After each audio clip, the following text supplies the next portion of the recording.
నమస్తే మిత్రులారా, మనం తెచ్చుకున్న వాయిలాగ్ని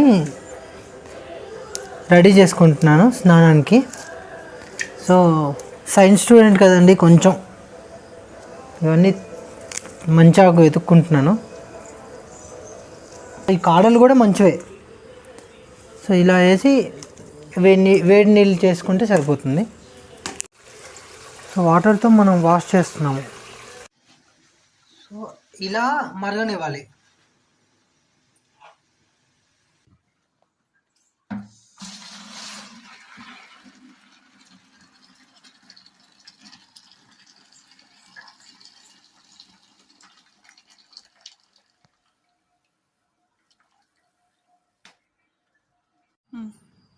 సో ఫైనల్గా స్నానం చేసిన తర్వాత చాలా మంచి ఫీలింగ్ ఉంటుందండి. మీరు ట్రై చేయండి. బాయ్. ఈరోజుకి ఇంతే ఇంకా.